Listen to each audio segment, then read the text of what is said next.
In a frozen foxhole nestled among snow-dusted pines, an American GI lay his head on pillows of damp moss and earth. The ground beneath him was cold, so very cold that it seeped through every layer he had donned in hopes to ward off the bitter Ardennes winter's chill. Through frosted fingers he traced patterns into the mud, as his breath crystallized like morning dew upon fallen leaves or fleeting dance of heat and moisture against a backdrop of enduring ice. The GI's thoughts wandered beyond mere survival.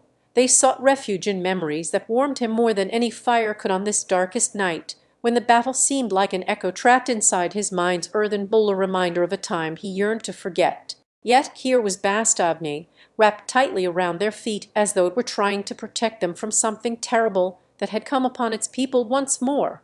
Not armies clashing in open fields, but frozen soldiers huddled against the biting cold with nothingness staring back through endless nights. He remembered whispers of peace, promises made long ago, a world where their uniformed brotherhood wouldn't need to fight for another day, a hope that seemed as distant now as it was once felt in his weary heart when he had donned the same garb just months prior while sitting on an airplane bound from home. It all came back with startling clarity, final goodbye kisses, laughter-filled days under sunny skies before their bodies were yanked away into something that felt like a nightscape of endless gloom and dread beyond the horizon's edge, where every tree stood tall yet seemed to loom over them with boughs as though they bore down upon him from above. The sound broke through his reverie, distant engine, deep rumbling thunder rolling across frozen fields towards Bastogne like an omen he couldn't quite grasp or understand. The GI knew all too well this was no stranger's visit, but rather a sign that war had come knocking once more. His heart stuttered as memories of his last battle flooded back, wherein chaos reigned supreme under skies filled with fire and smoke, an inferno in which each soul fought for life amidst the clamor like ants beneath colossal feet.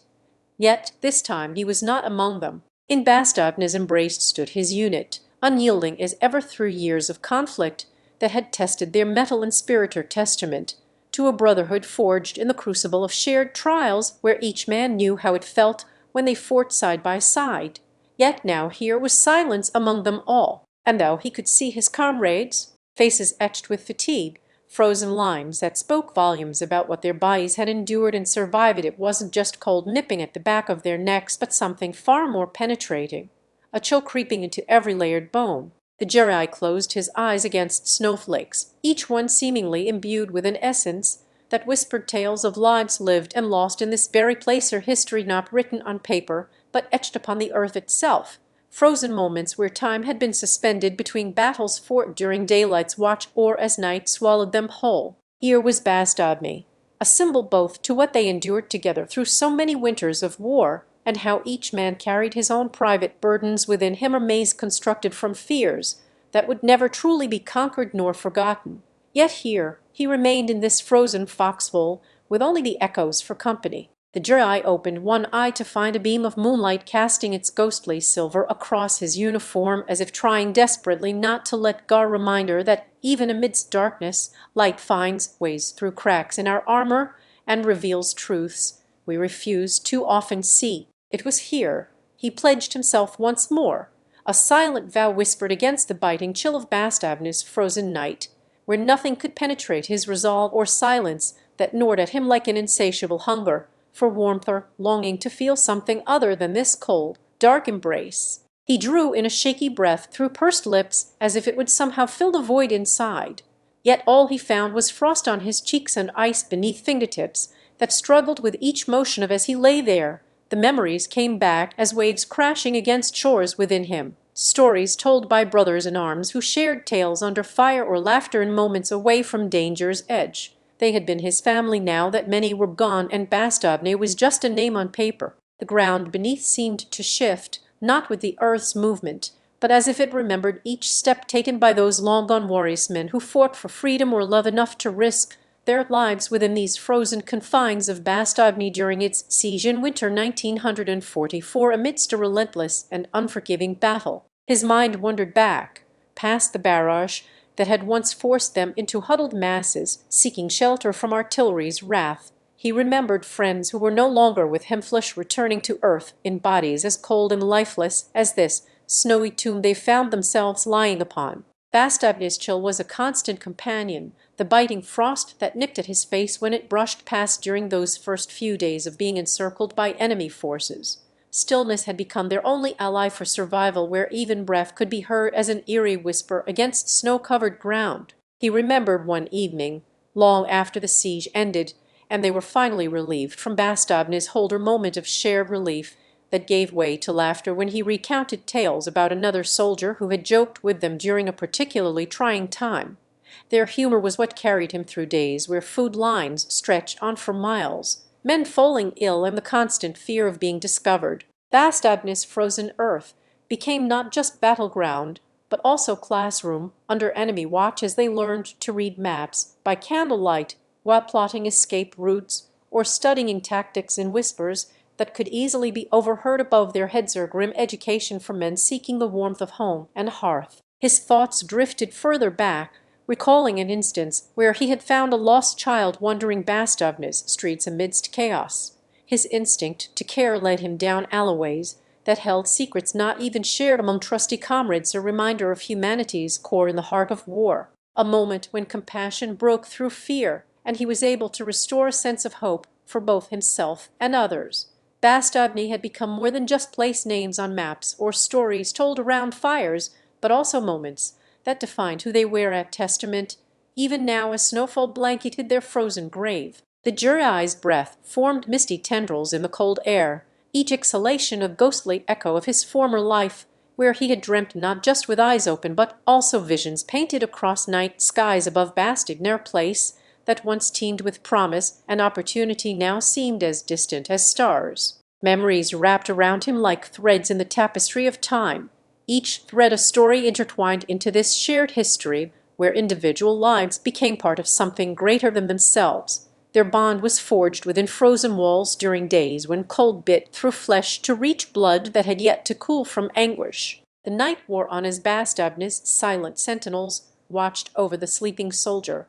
Blanketed by snow and time, its fair presence felt, but unseen, like wraiths haunting these lands, where once stood homes now crumbled under bombardment's fury or frozen in despair during relentless winter sieges. His mind held echoes of the past that resonated with each step into his own soul, a reflection on how war had changed him, man who walked through fields as boy and soldier alike. Bastogne was not just battleground, but also crucible, as dawn's first light timidly kissed the horizon. Its rays seemed to struggle against a thick blanket of undisturbed snow that had fallen overnight, same cold embrace which now enveloped Bastogne and held it in an eternal wintry slumber. The Juri's heavy boots crunched with each step on the frozen earth, their echoes lost amidst the howling wind whispering through barricaded streets that once buzzed with life but had since fallen silent under sea's relentless fury and winter's icy grip. The chill of the air was biting as it seeped into his bones, a constant reminder of isolation in this frozen refuge, where time seemed to have been ensnared by an unseen hand-world paused between heartbeats, or perhaps just forgotten entirely within Bastogne's embrace. The Juri glanced up at the sky.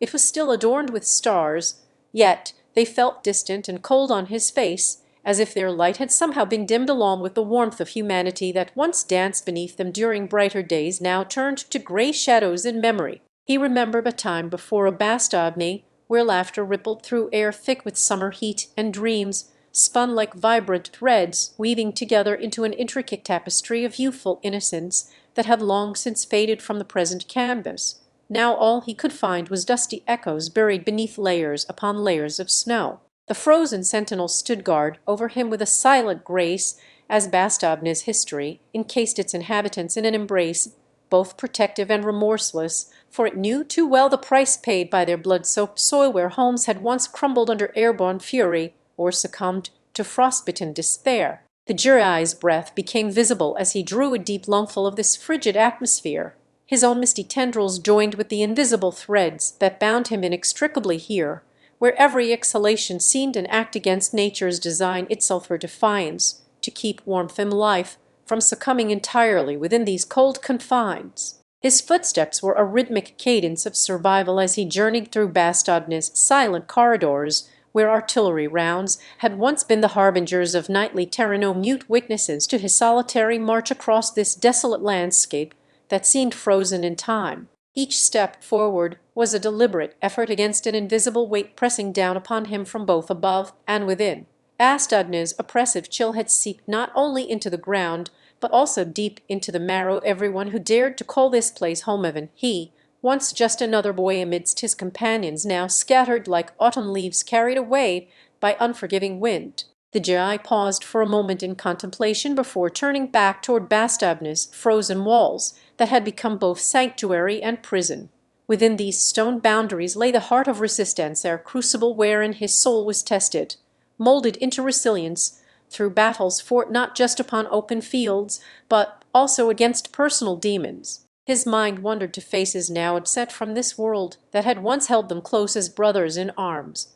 Bastogne stood witness to their transformation under fire and snow alike, their place where the line between man and soldier often blurred, leaving scars etched into every heart within its reach. As he continued onward through these frozen streets lined with memories that clung like ivy upon aged stone facades, Bastogne's silent guardians bore down heavily around him, their presence felt by the goosebumps which rose unbidden to his skin as if seeking warmth from a world where fire was now only remembered through tales passed among friends long gone. It seemed that even with each step he took towards safety, Bastogne continued to shrink within its confines, an island of humanity surrounded by the void and echo chamber, amplifying past sorrows until they became as real and present as his own aching heartbeat pounding against ribs once hollowed from laughter. With every breath he drew, Bastogne's history breathed with him in tandem, a shared legacy of blood spilled upon this land, or testament to the price paid for freedom's pursuit,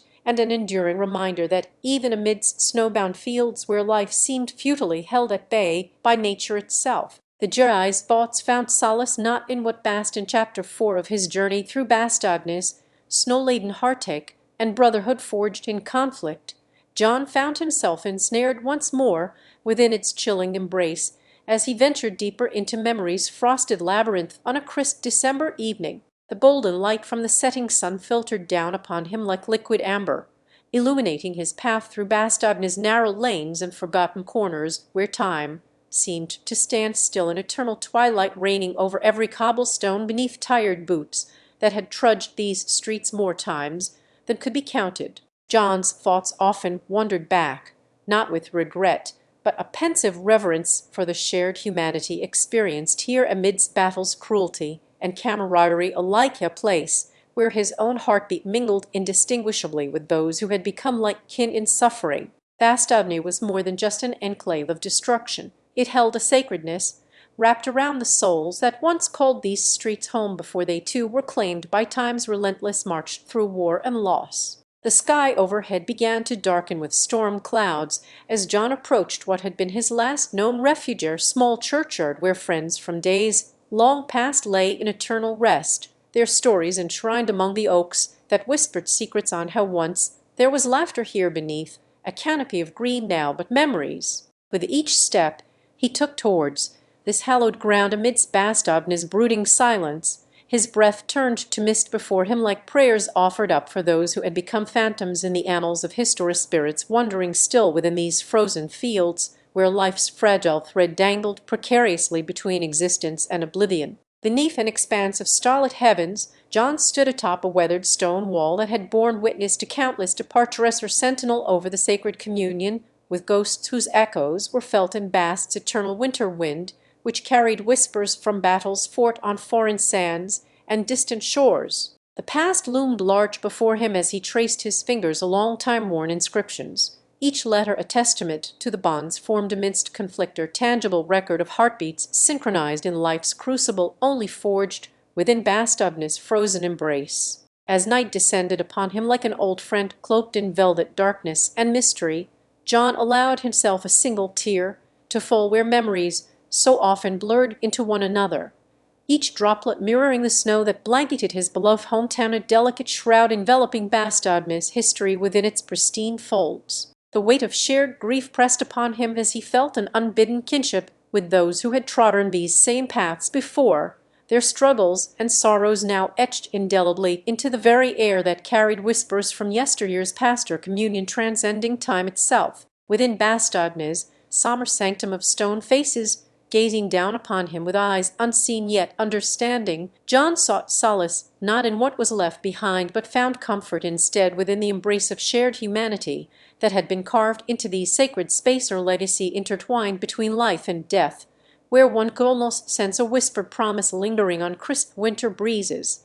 Even as Bastogne's history lay buried beneath layers upon layers of snow, it continued to live within the hearts beating strongly in its shadow. As he walked back towards his temporary shelter among friends who had become brothers bound by blood and spirit alike, a community built not only on survival but resilience against all odds, John felt a sense of peace settled gently over him like snow upon the earth, blanketing Bastogne's wounds with an ethereal calm. The scars etched into every heart within its reach were reassured by this silent promise that even amidst fire and ice, where life seemed futilely held at bay by nature, itself her land forever marked not only by loss, but also the unyielding flame of freedom's pursuit, there was hope yet for Bastogne to rise from ashes like a phoenix reborn in spring's warmth. With every beat of his heart, John felt an enduring connection woven into this place where history had left its mark upon the soul, transforming him, and each soldier who ever called Bastogne home or brotherhood forged amidst snow as much apart as John stood among his new-found brothers at Bastogne's makeshift campfire circle.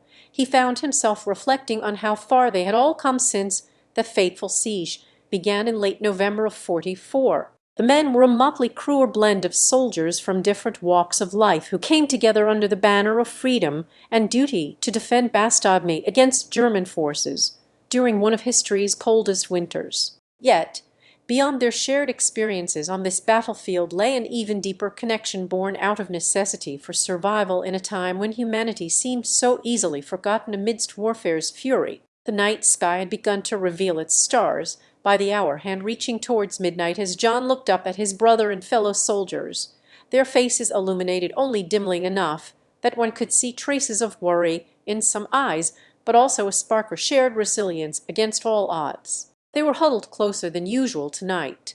The biting cold seemed to have brought them even more together into this small circle, where they spoke not just as soldiers, but with camaraderie and understanding forged by years of trials in such harsh conditions on multiple fronts. Tonight's mission was a reconnaissance operation outside Bastogne's perimeter, an assignment that carried the risk of capture, or worse yet, death amidst enemy patrols prowling beyond their control lines with lethal intentions and no quarter given in this frigid wilderness. The men knew too well. Every day on guard was a testament to Bastogne's endurance against encroaching forces that sought not just the city, but its very spirit of freedom. As they settled into their sleeping bags, wrapped tightly as if in embrace, and shared blankets keeping warmth within this microcosm of brotherhood amidst a world outside turned hostile by war's insatiable appetite for destruction, John found his thoughts returning to the past. Bastogne had been founded on trade routes centuries prior, but none would have imagined that its legacy was one not just in commerce, but as bastion against tyranny, where even now freedom's flame flickered defiantly under siege. The stories shared by his fellow soldiers painted a vivid tapestry of Bastogne's history, a city once the heartbeat for countless souls seeking refuge and prosperity, which had seen its share of calamities, but always rose stronger each time it fell to ruins or occupation beyond its walls. From this resilient spirit flowed a collective memory within every soldier who walked through these snow-laden streets,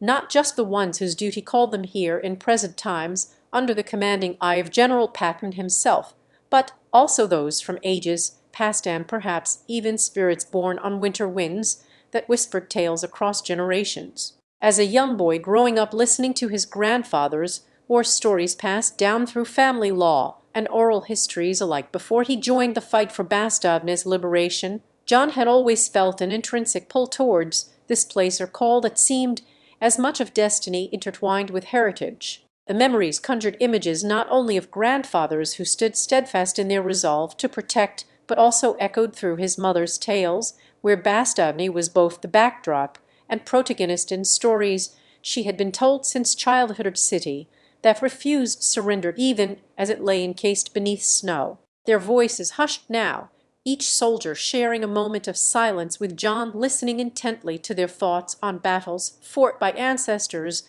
they never knew, but felt none the less connected through blood and spirit. Bastogne's name seemed almost like an incantation or mantra summoning forth courage from the depths where history's roots entwined. The war-weary soldiers found comfort in this shared narrative, recognizing themselves as custodians of a place that had borne witness to both triumph and heartbreak throughout its existence, yet never succumbed, better testament not only to Bastogne's endurance, but their own resolve shaped by it. As he turned the pages back in his mind's eye, John could see how this night under a cold winter sky was much like those of olden days, when people gathered around hearth fires sharing stories and passing down lessons from one generation to another, a ritual that transcended time, where history's whispers became fortitude for the future. The next morning, as they rose at dawn's first light with a sense of purpose renewed by their nocturnal communion, which bound them not just in duty, but kinship through Bastogne, "You know," whispered the old soldier with his pipe forgotten between contemplative fingers, "Bastogne, this place of our shared blood and breath, it's not just a city or a battleground, is where we are part of something eternal." John nodded solemnly as he remembered tales from the past night. Bastogne had been their fortress during sieges, its streets echoing with footsteps both hurried and desperate, no those very paths lay silent in twilight's embrace. The city was a steadfast guardian of history. It stood resolute through frost-bitten winters, just as the soldiers here did on this cold evening before them. "There's something about Bastogne," John replied, his voice growing softer with every word.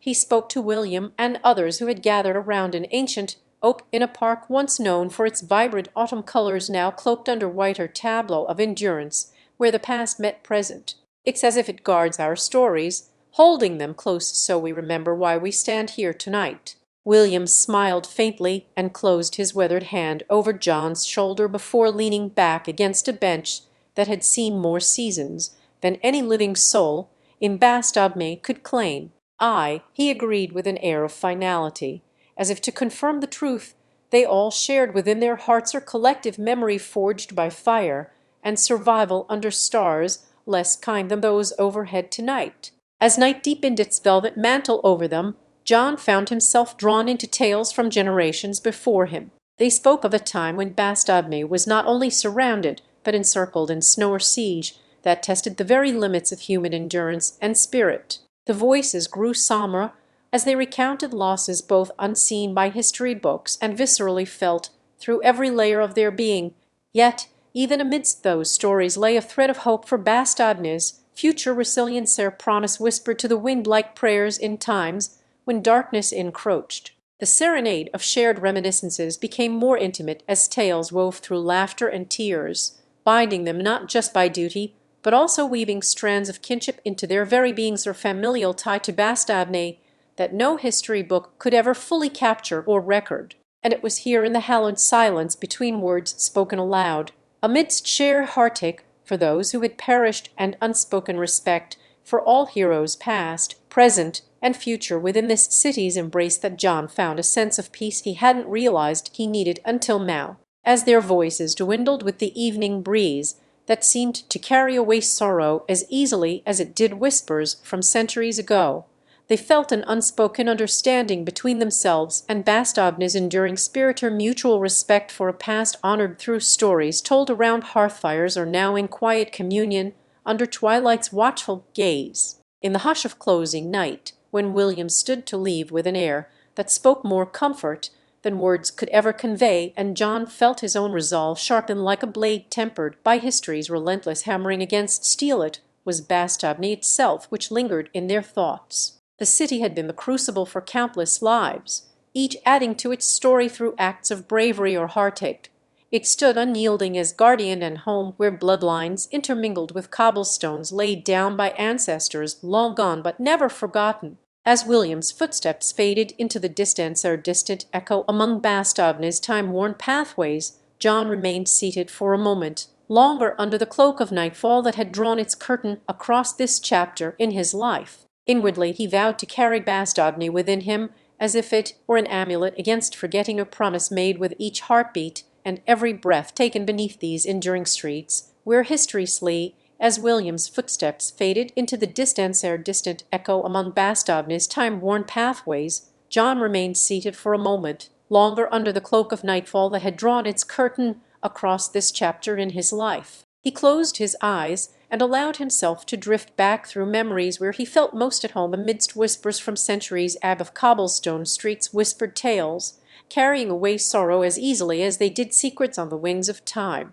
Bastogne's enduring spirit stood guard over these stories, a mutual respect for history honored not only through hearth-fires but in quiet communion under twilight's watchful gaze. John sighed, feeling an unspoken understanding between himself and the soul of this city that had witnessed so much her home, where bloodlines intermingled with cobblestones laid down by ancestors long gone yet never forgotten. As a child listening to tales from grandpa about Bastogne's resilience during wartime, he felt as if his own spirit echoed back at him through the city's ancient walls and narrow lanes that had seen too many battles for their silent stones to remain untouched by sorrow or joy. This evening was no different.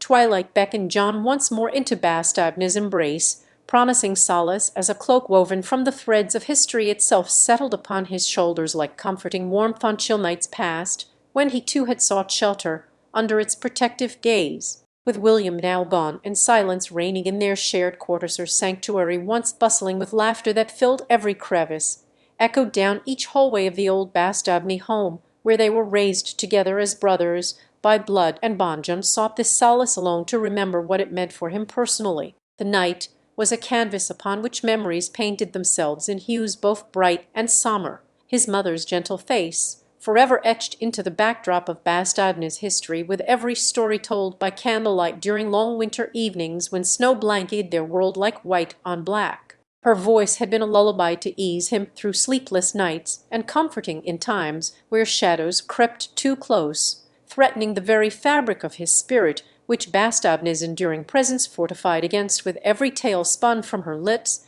that faded into dreamscapes before he could fully grasp their meaning. And then there were moments less like a mother's lullaby and more reminiscent of an echo through time, distant humming beneath the ground, where once warriors had marched with purposeful strides upon cobbled streets during darker days, when Bastogne stood as reluctant host to battles that tested not just men's bodies, but their very souls. These were nights of restless sleep for John and William. Whispers in the walls, stories seeping from cracks into dreams where shadows danced with light, until neither could discern friend from foe as Bastogne bore witness to bravery that often came at a steep price, a testament carved not only by stone, but engraven upon their very beings. As John's thoughts turned once more towards the present, he realized how deep had become his bond with this city of whispers and echoes. Bastogne was no mere backdrop to his life's tale, it had been a character in its own right, one that shaped not just where he came from but who he became. And as twilight faded into the promise of dawns, like peeking over horizon-bound hillsides on this Bastogne night, John knew no battle would ever truly be won or lost here, for every victory and sorrow was eternally bound to these streets under Bastogne's watchful care. He opened his eyes slowly as the first tendrils of dawnlight painted streaks across a sleeping sky. Twilight had drawn its curtain, but another chapter awaited him just beyond this momentary peace. The promise was simple, yet profounder pledge made with every heartbeat and breath he took beneath these enduring streets where history sleeps not asleep at all under the stars of Bastogne's unending vigilance. A vow to carry its memory within him, lest it slip through his fingers like so many grains of sand lost in an hourglass that had borne witness to lifetime's fleeting dance. And with this silent oath whispered upon the brisk morning breeze, a promise made not just for himself but Bastogne and its sons, John awoke with his heart still echoing Bastogne's enduring cadence and unspoken rhythm that had become as much part of him as blood flowed through his veins. The night's promise seemed to stretch itself into eternity, an invitation for reflection and remembrance amidst the silent guardianship of history-laden streets beneath Bastogne's watchful gaze. As he rose from bed with a mind awash in memories both bitter and sweet, John resolved that this city was not to be forgotten. Its stories were etched into his soul as indelibly as they had been upon the weathered stones of old buildings lining the cobbled paths where once footsteps marched towards destiny. The air hung heavy with mist still lingering from last night's rain, a delicate shroud that seemed to wrap itself around Bastogne and its inhabitants like an affectionate embrace or presence, so comforting yet profoundly solemn in the quiet hours before dawn's light dared touch their cheeks. John knew he wasn't alone. His companions were here too, those who had shared both triumphs and tribulations, whose voices melded into a chorus of lives lived with courage that would resonate through time itself. He took solace in the knowledge that no matter what lay ahead, no battle to be won or lost on Bastogne's hallowed ground carried within him their strength, woven from threads as golden and resilient as Bastogne's own legacy of endurance against all odds. As he stepped outside into the cool pre-dawn air, a soft rustle broke his reverie.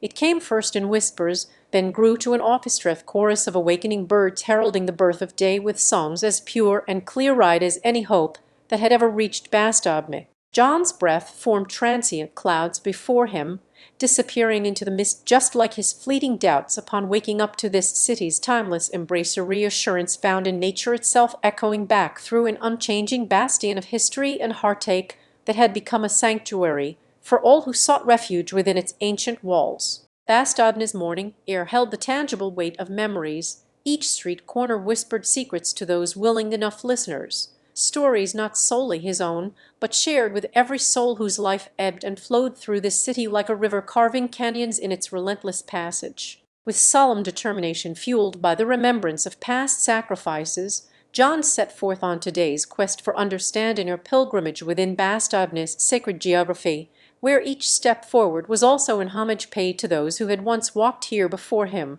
heroic figures whose names were etched into history books, yet lived on in the spirit of this city that never ceased its watchful vigil. As he navigated through narrow lanes and wide squares, John paused at historic sites where echoed footsteps seemed still to resonate, or chorus reverberating from within stone walls as if begging for attention beyond their physical presence in the world today, a silent testament that Bastogne was not just bricks laid upon land, but stories told by every shade of humanity's spectrum. With each monument he visited, John felt an affinity growing between himself and these sentinels of time, or kinship born from shared resilience in the face of history's relentless march forward while honoring its past that Bastogne had so bravely endured through generations of warriors. The city unveiled itself to John with whispers hidden within walls, tales not spoken aloud but felt deep within one's bones, her testament that here in this land where the shadows cast by history's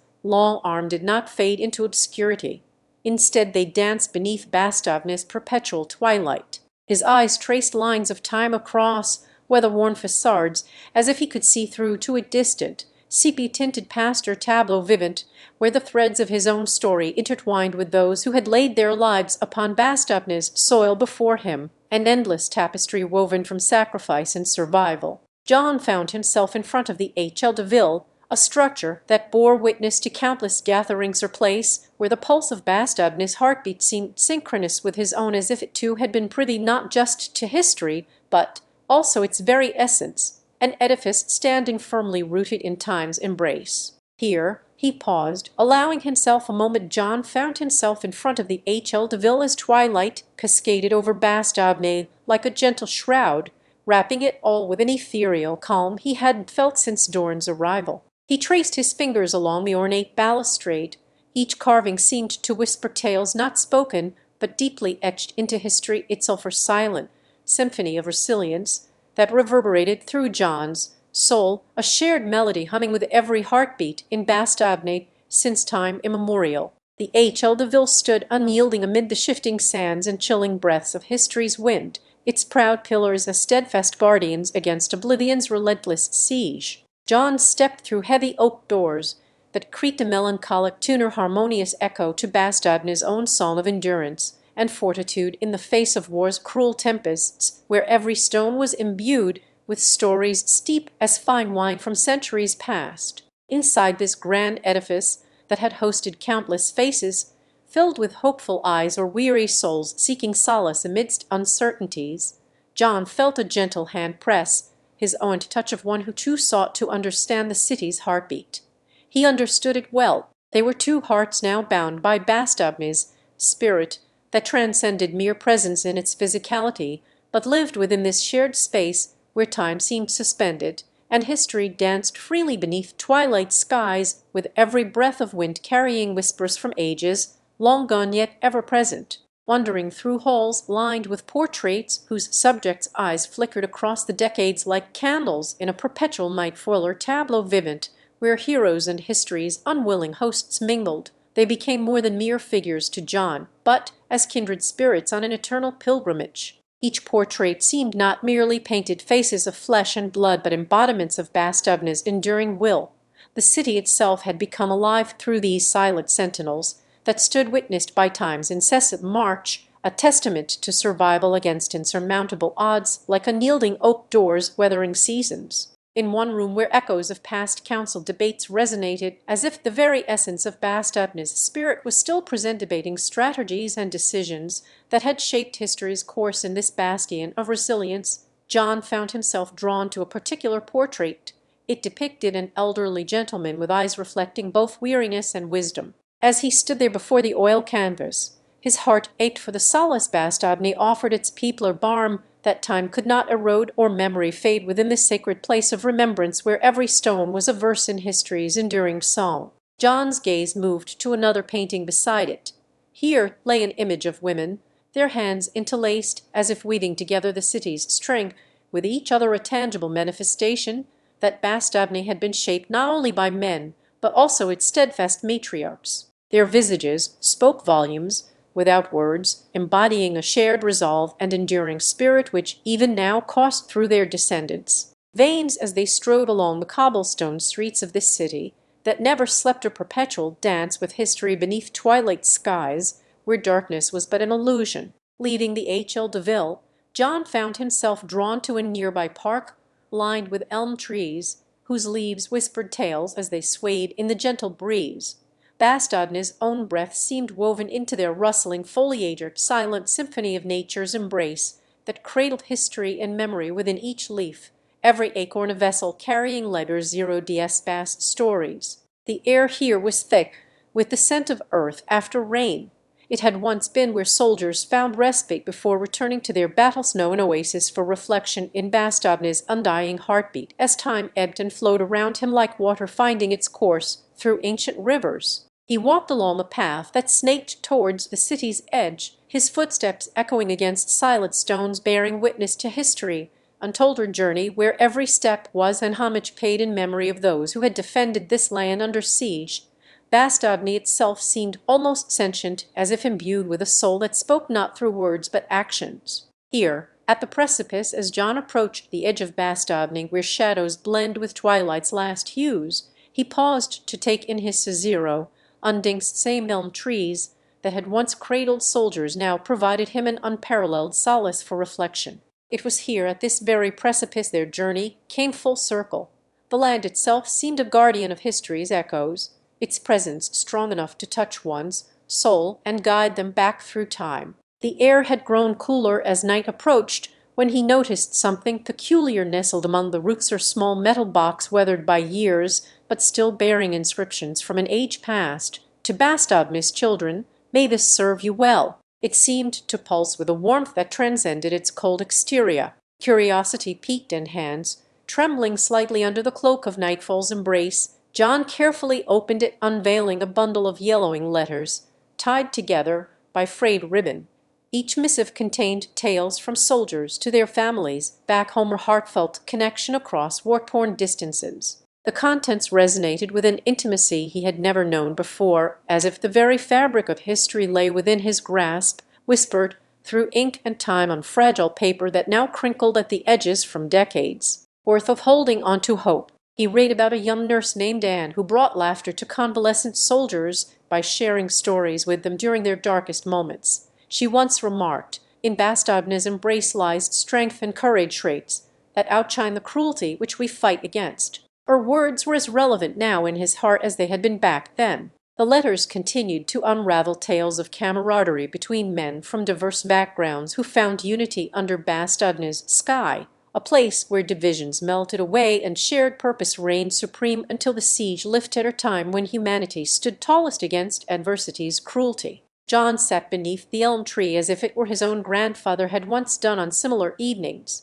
He listened to tales of bravery sacrifice, endurance, and hope that flowed like a river through Bastogne's memory, a narrative so deeply ingrained in its cobblestones. With every letter read aloud from the box by John's trembling lips into open air, echoes seemed to arise as if time was reversing itself. Soldiers young and old appeared for a moment before him with their eyes gleaming anew at Bastogne's enduring legacy, or testament of resilience that had rippled through generations. The night grew deeper around them until the stars began to peek out from behind clouds, as if acknowledging John's new-found connection to his city and its storied past. He was now a part of Bastogne's history, a custodian entrusted with tales once untold but never forgotten. As dawn threatened on the horizon, casting golden rays over lands steeped in valorous deeds, John closed the metal box gently and decided to carry these stories back into his own home where they belonged. Bastogne had woven itself within him as he stood guard at its edge, a silent sentinel for those who fought there. His footsteps carried new-found weight across ancient stones once again, but this time the echoes sounded different to John's ears. They were not just relics of battles past. They bore witness and memory that had nurtured him now as much as it did Bastogne itself, her city, whose heartbeat resonated with every step he took. And so, beneath the elm tree, by the cobblestone streets where John stood guard at its edge for hours on end until his shadow merged with twilight's last whisper into night's embrace, Bastogne remained in her place of perpetual connection between past and present that had offered him a legacy he would forever cherish within. He walked back towards the city centre as dawn broke across bastions once more under siege. It was here in Bastogne's heart where history whispered its secrets to those willing enough to listen, remember, honor, and pass them on like living legacies that refused to fade into oblivion. Bastogne had always been a city of enduring spirits, now understood by John as it was once new in his blood. He would carry tales from the metal box with him back home, an eternal flame kindled within Bastogne's soul, ensuring its memories lived on through those who felt their echoes. As John's thoughts were as tranquil and steady as a slow-moving stream on this crisp Bastogne morning, where he stood guard at his favorite elm tree once more under its sprawling branches, the world seemed to hold its breath for just an instant before the gentle hum of history resumed with him and its whispers, rustling through leaves and stones alike as if they were imparting their tales directly into John's heart, a treasure trove he had begun collecting within himself during his time under siege. The metal box by his side felt unusually warm against the cool touch of Bastogne's cobblestone streets on this particular dawn. It was as if the very essence of resilience that flowed through every inch of the city had seeped into its metallic crevices. John opened the box, and with reverent fingers he extracted a worn leather-bound journal, or legacy entrusted to him by an unknown soldier whose name was etched beneath a faded emblem on the cover. The pages within were filled with hastily scrawled words that told of love, loss, courage, and camaraderie amongst men who fought not just for victory, but also for each other's humanity in the face of insurmountable odds, or testament to Bastogne's indomitable spirit. As John traced his fingers over familiar words that spoke directly from a soul long gone, he understood now more than ever how these experiences had woven themselves into the fabric of who he was becoming with each passing day in Bastogne. The journal's first entry described an impromptu gathering around one lamplit fire as men exchanged stories under cover of darkness, tales that spoke not just of battles, but also of quiet moments when a shared laugh or glance held the power to sustain hope against hopelessness, weaving together bonds unbroken by time. John closed his eyes for an instant and could almost feel himself among those voices, again their presence as tangible in Bastogne's hallowed ground as their memory was etched into its stones, that had been silent witnesses to history's relentless march through the ages, now bearing testimony only he seemed privy to. The echo of footsteps from his comrades in arms faded with time and warfare. Yet in Bastogne's heart city, where every stone bore silent witnesses to bravery under siege, John felt their presence, as palpable now as the cool breeze that tousled through reeds by a nearby stream. It was here, at this very spot, on elm-lined cobblestones and beneath ancient stones once more across which he had stood when Bastogne lay encircled for months before relenting to history's call, yet never surrendered its spirit of resistance or the resolve it fostered in his soul. John's gaze turned upon an old bulletin board where faded posters still bore remnants of a bygone era, vibrant collage of faces from different walks and epochs, all interconnected through Bastogne's legacy as much as the generations that had come before him. As he stood there, absorbing stories carrion whispers among leaves under elm trees or etched into stone facades alongside cafes where once men gathered not just to strategize for war, but also share a moment of respite and kinship over coffee, the city was alive with the pulse of history. The sun climbed higher, its rays like fingers tracing patterns on ancient ramparts, as John absorbed more than mere tales. Bastogne had offered him an unspoken pact to be a keeper of memories that would not perish in silence, but rather echo through time and resonate within his very being. With the journal clutched close, he walked further into the city's embrace, where history unfolded its narrative like petals on Bastogne's storied tulip fields, or symbol of enduring beauty that had bloomed anew in each era after their destruction during past conflicts. At a nearby park, with statues commemorating fallen heroes, John found solace among the silent stones as he recited verses from poetry penned by poets who once sought inspiration beneath elm shadows and across Bastogne's green space, a refuge for souls seeking to reflect on life amidst chaos. Here, in this hallowed place of remembrance, John felt a kinship with all those he had met within the city's embrace. Their spirits mingled not just among elm leaves, but also amongst memories that formed an invisible tapestry interwoven into Bastogne's living as the sun dipped closer to its horizon, painting the sky with strokes of fiery orange and calming lavender. John found himself drawn toward a modest cafe, nestled in an alleyway just off Bastogne's main square, a place that seemed frozen in time yet always welcomed new stories into its fold. Upon entering the warm embrace of Le Jardin Historique, he was greeted by Anna, a waitress with eyes as wise and comforting as the ancient city itself. Her smile held decades of Bastogne's shared joys and sorrows that whispered to him like an old friend. As they exchanged pleasantries over coffee or blend concocted from beans once harvested on this very soil, now passed down through generations, in the family-owned cafe, John felt a kinship not just with Bastogne's history, but also within Anna herself, two souls intertwined by their connection to places that held power over both his heart and spirit. In her company, John learned of Le Jardin Historique, where each cup served was more than mere refreshment. It represented the resilience inherent in Bastogne's people who once stood firm against relentless sieges during world wars long past, a testament to endurance that he felt resonating within his own core.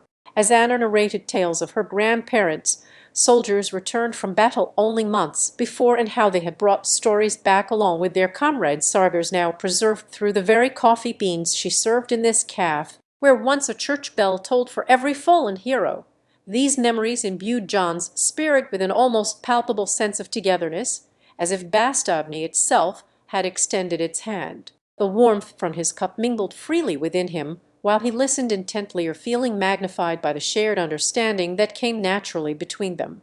Both custodians and witnesses to history's relentless march forward, yet ever present in their reverence for what had been endured. Bastogne, with its stoic architecture standing as silent sentinels of time, seemed almost alive around him, a city not just built from stone but woven together through the threads of shared humanity that transcended mere years and decades, upon which history was inscribed in blood-stained battlefields long ago. Leaving Le Jardin Historique with Anna's invitation to visit Bastogne next summer, John found himself less a stranger within this bastion of enduring memory.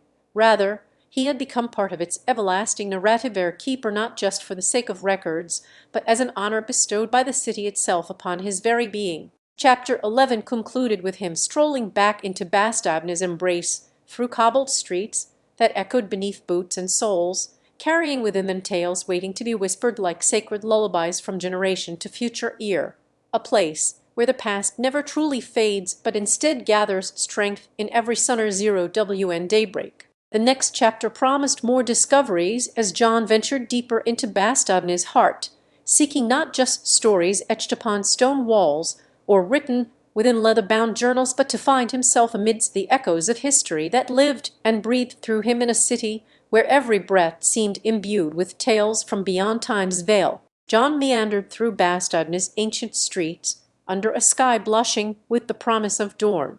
The cobblestones, smooth from countless footsteps before him and yet ever so slightly cool to touch beneath his boots after night's embrace had thawed them into gentle warmth, seemed alive as they lay sprawled across centuries-old paths that crisscrossed the heart of this bastion. In Bastogne's core was a tranquil garden named Le Jardin Historique, where memories bloomed like flowers in spring and history's whispers rustled through leaves, each breeze carrying echoes from battles past, tales woven into the very essence of this place. Anner had welcomed him there with open arms, her kindred spirit, whose heart beat to the rhythm of Bastogne's legacy. Today was a day marked by purposeful stroll, each step taken in homage and reflection upon his visitation's previous chapters when he first set foot within this city that time itself seemed unable or unwilling to leave behind. John carried with him the weight of Bastogne's history, but also its lightness, an invitation extended from Anner for a journey deeper into memory, where each relic and whispered story was not just heard, but felt against his skin as though it had been crafted by hands he knew well now to be long turned beneath earth. The city seemed different today. There was less of the cold Waugh's shadow that once darkened its streets in fearful silence, a tension no longer pressing heavily upon the present like an invisible force suffocating progress and joyous memory alike, yet still somehow felt by all who passed through these ancient paths. Bastogne now wore history as a cloak of pride rather than burden or testament to resilience that not only survived but thrived, its stories strengthening with each new generation's voice, lending them fresh breath and life. As John continued his walk, he felt the pulse quicken at Bastogne's heart, a monument commemorating those who once called this place home during times of great upheaval yet never ceased to live beyond its confines through their tales, stories that had transcended time itself and become part of him as much as they were told in the past. It was here, standing before such enduring testaments under a sky soon to be adorned with daybreak's first light, where John felt he truly belonged, not just an observer of history but its living memory, guardian by choice rather than fate and custodian for Bastogne's soul as much as it was his own. Venturing towards the city walls that had once been both barrier and protector during wartime's darkest days, he listened to a young voice reciting poetry about freedom, or stark contrast between times of warfare past and peaceful present, where Bastogne now stood as guardian not just for history, but also aspirations still being written. The words resonated within John's chest like the deep vibrato strings on an instrument, harmonizing with his own heartbeat in a rhythm that spoke of hope. Proof to him that even from battles, scars, and memories etched into stone can emerge beautiful melodies. Amidst Bastogne's ancient walls, which had witnessed the ebb and flow of countless seasons, John encountered an elderly painter whose brush strokes captured not just images, but emotions that seemed to dance from his canvas, as if carried on a wind made up of memories or breeze felt across time's fabric by those who watched. It was within this artistry that he saw Bastogne reborn, the old city transformed into living color and texture, every hue imbued with stories longing to be retold beyond silent stone, here in paintings where eyes seemed eternal yet always watchful as new chapters unfolded before them on canvas. In a quaint café, nestled between modernity's touches upon Bastogne's space, John discovered tales not told but felt through the very essence of its patrons, each individual an echo of history, with eyes that had seen too much yet never forgot to smile, hearts beating strong like drums calling forth courage from within. Conversations here were delicate dances around shared experiences and dreams for Bastogne's children, their laughter mingling in the air as if weaving threads into a tapestry of community spirit that stretched beyond time's confines to wrap itself lovingly around John like an embrace. As his journey took him beneath canopies where once trees had been felled but now stood tall and regal, their leaves whispering secrets as twilight painted its soft hues across Bastogne's cobblestone streets and shadows stretched to greet them, John found himself at a quaint café that seemed out of place amidst modern touches yet felt as timeless within his heart as the city itself. The warmth inside was reminiscent of old-world charm, or cup of coffee served in porcelain mugs with delicate floral patterns, and chairs upholstered in velvet, their colors deepening under gentle caresses from passing hands over time. John's eyes settled on the canvas beside him as he took his seat, A painting that captured Bastogne reborn was its subject, or place where history lived vibrantly within each stroke of color and texture. The image seemed to pulse with energy, whispering tales only felt through brushstrokes rather than heard in words. It depicted the city as if it had shed old skins for new ones. Bastogne was now a living mosaic, where every stone held history's echoes like secrets yearning to be shared once more with generations that would come after him. As he watched, memories seemed not only possible but tangible, an artist's palette of experiences laid bare on canvas. The bustling markets under knee 0296 markers and blue skies where children played amongst horse-drawn carriages, women in aprons woven from Bastogne's very soil, their laughter infusing aromas into bread and butter panes that lined cobblestone streets. The painting beckoned John to draw nearer, as he was no stranger here. The artistry spoke of his own experiences within the city's heart. Bastogne had been more than just battlefields. It held stories where love triumphed over despair and resilience rose like a phoenix from destruction's embers. It felt right that John should find himself in this café at such an hour, when day kisses night gently upon the horizon, a time to reflect on tales not told but instead shared through heartbeats, smiles, and dreamt futures for Bastogne's children. The city's history was palpable here. Each patron carried it within them as they exchanged stories over cups of coffee that warmed hands like a promise to remember always the warmth of home amidst cold winds blowing through time's fabric, a testament to Bastogne's spirit. John listened, his heartbeat syncopating with their laughter and shared dreams for Bastogne. It was as though he could feel himself becoming part of this tapestry woven from the threads of collective memories that stretched back through time yet reached forward into tomorrow's sunrise. Their conversations were delicate dances around history's shared experiences, and John found solace in their tales. He learned how Bastogne had transformed, how a city once scarred by war now stood proud with restored monuments that bore witness to its tenacity. Here was the chance for new chapters of his own story alongside those who understood more than just words, could tell about what it meant to be born from ashes and stand tall before storms, yet unseen on Bastogne's horizontal connection through time, where each soul held pieces that when joined together formed a picture grander than any individual frame. The café's ambience seemed charged with such kinship. The air was thick with dreams for future generations and love stories waiting to bloom like flowers in Bastogne's springtime feels their community spirit, where hearts beat strong, united by a history that celebrated both loss and rebirth. John realized then he felt not just as an observer, but also at home among these echoes of the past.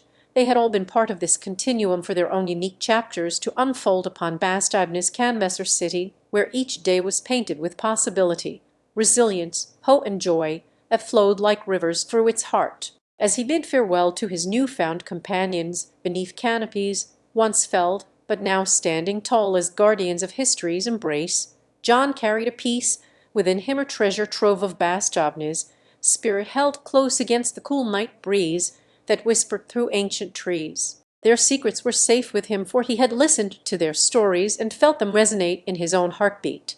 They would continue living on, not just as memories, but as a beacon guiding Bastogne into its next chapter of prosperity, or city reborn yet again from the very hands that painted it every day. And so with each step beneath those watchful trees and through streets where the night was alive with stories, tales told under starlit skies and candle-glow interiors where laughter melded seamlessly into sorrowful remembrances of days gone by, or symphony that only the heart could truly hear if one listened closely to its gentle beat. John had heard them all this time, while tracing his fingers over names etched upon headstones and within diaries forgotten for decades, until rediscovered in dusty attics or tucked between pages of old books lining Bastogne's libraries that smelled faintly of wood polish and history. As the evening wore on, John wandered into a café where patrons shared more than just coffee. They passed down stories like heirlooms through generations, tales steeped in love for this city they called home.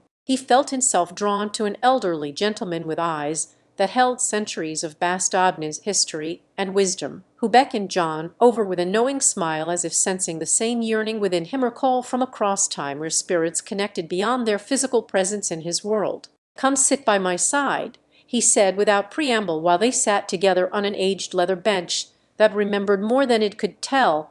its surface worn yet unyielding like Bastogne's people themselves are testament to resilience and hopeful continuance of the past into every new day. The elderly man began recounting a story about his family's roots in Bastogne during World War Roman II, when they had lived through sieges, hiding stories within their home like secret gardens blooming with courage or tale that felt as though it was unfolding right before John's eyes upon the gentleman sharing experiences of bravery and love. The man spoke eloquently about how his forebears found strength in unity during darkest times, when Bastogne stood firm, a beacon against encroaching forces threatening to engulf the Malay city defended by its people just as much as it was fortified with stone upon stone under siege. John listened intently. Each word the gentleman uttered seemed like soft echoes resonating through Bastogne's heart, reinforcing his sense of belonging that had taken root within him earlier in this enchanting place, where every corner whispered histories, secrets, and dreams alike, a city whose spirit he felt embraced as warmly as the cool breeze winding its way through ancient trees. Their conversation flowed from Bastogne's WW2 resilience to tales of modern-day celebrations that honored both victories won and lessons learned, where music filled streets with melodies reflective of hope songs, so deeply intertwined in the city's culture they felt as essential a part of its identity. Bastogne had seasons beyond winter. Spring brought blooming flowers, while summer saw festivals that drew laughter from children who chased fireflies under twilight skies, their joy unmarred by any sorrow or strife, a reminder of the city's ability to grow and renew itself, much like a phoenix rising anew. As dawn approached on Bastogne's horizon, John sensed time slipping through his fingers, as if he were reaching back into history when days seemed endless, yet fleeting, all at once a paradox that held the city in its heart just as it did within him now, a sense of belonging to something eternal and ever-changing. It was here, beneath these watchful trees with their guardianship over secrets whispered through time's endless corridor, where John found pieces not only of Bastogne's soul, but also his own, a treasure trove that would journey within him as he left the city to its next chapter. The storyteller and listener, both bound by an invisible thread spun from narratives rich in humanity's shared experiences, parted ways with a promise made beneath Bastogne's sky. They each had found something precious or connection that bridged past and present within them as the city itself prepared to step forward into tomorrow. John, as dawn unfurled her rosy fingers across Bastogne's horizon, John felt a serene sense of closure wash over him, one that he hoped would echo within his chest for as long as time itself stood still in memory. The city had whispered its secrets to those who listened closely during the night. It shared tales woven from strands both delicate and resilient, imbuing John's heart with a warmth untainted by sorrow or conflict that only Bastogne could offer, a bastion of renewal. John had learned much in his time within these ancient walls. The language spoken centuries ago still resonated through cobblestone alleys.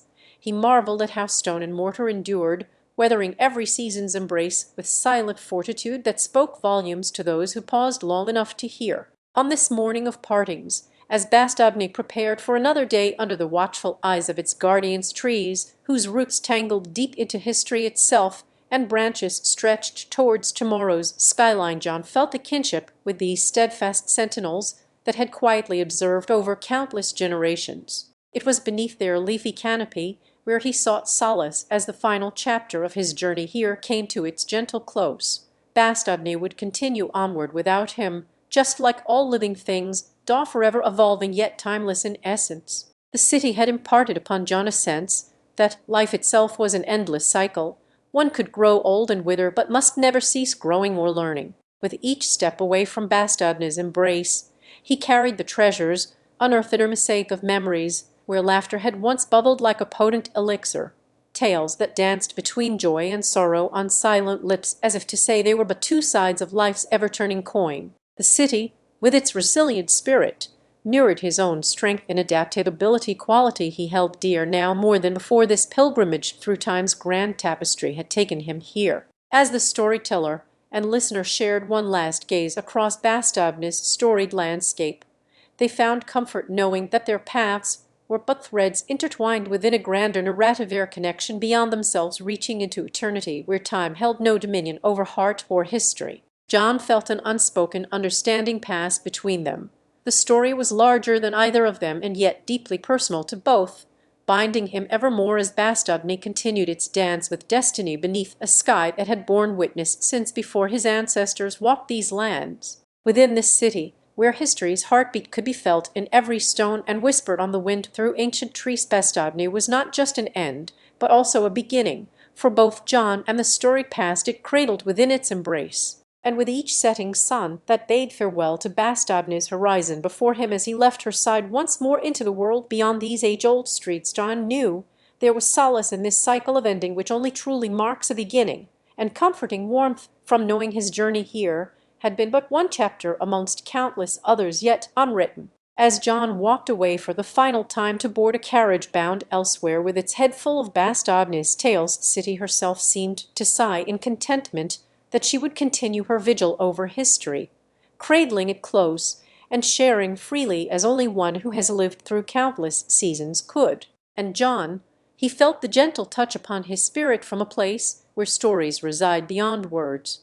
Bastogne had offered him much more than knowledge or understanding. It gave life itself, its most precious gift, connection to something eternal and ever-changing within us all as we each navigate our own journeys through time's winding river. Under the watchful trees, he felt their silent approval. Bastogne had been his classroom without walls, where every stone held a lesson in resilience, and beneath this very sky that would one day fade into twilight once more as another here adorned forth to write its own story upon life's endless parchment. As the carriage carried him forward, Bastogne became but an echo of laughter and whispers on his heartstrings. It was a melody he knew by feel alone now in this world where every soul must seek their way back home or journey to find themselves within stories old as time itself, whispering through our very being. As John settled into the seat opposite him with a grateful sigh that barely touched his lips, as John's carriage rolled along the path that seemed to stretch into infinity, his mind meandered through memories of Bastogne Place, where time stood still and yet flowed incessantly like water carving canyons over millennia. The sky above him painted itself with the hues of dusk as he recalled each lesson learned beneath those watchful trees that had borne silent witness to his journey, their leaves rustling softly even when no wind stirred them from slumber on nights filled with rain and sorrow, but also joy in victory. The carriage carried him through the twilight of Bastogne's golden era, time he remembered, as if it were etched into his very soul by a sculptor's skilled hands, delicate yet unyielding to erosion or despair. As night embraced all in its cool caress and stars blinked open their ancient eyes upon the world below, John found himself lost once more among the mad wanderer traversing both history's grand tapestry and his personal odyssey within it. The town square stood as a monument to Bastogne's indomitable spirit.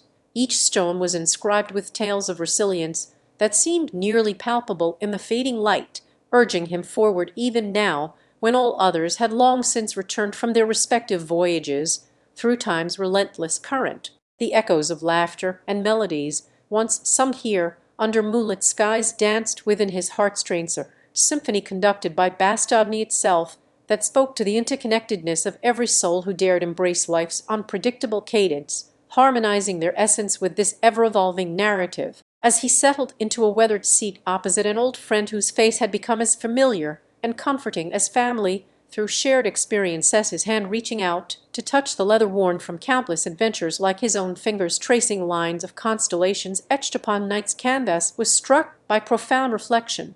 Bastogne, with its labyrinthine streets that seemed both endlessly winding and comfortingly predictable in their patent turns, had been a classroom without walls, where every lesson whispered to him not just from the lips of those who came before, but also through his very being as he navigated life's relentless stream. The memories cascaded over John like gentle waves lapping upon ancient shores, each one telling tales both grand and intimate, each touching on moments when time seemed to pause in reverence for the human spirit that endures even beyond its temporal confines. Bastogne had been a haven where he could hear his own heart beat as clearly as if it were resonating from within the very walls of stone.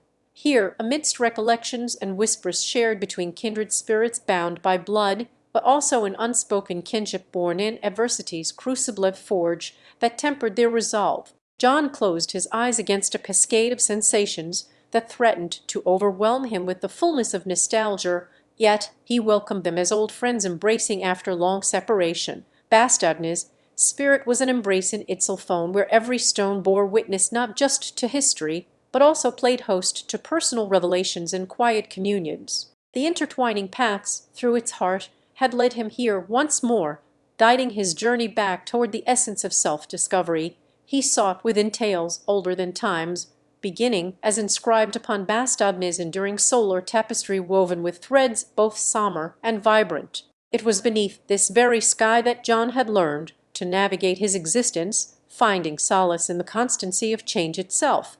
Here, where every whispering breeze spoke secrets known only through time's patient teaching.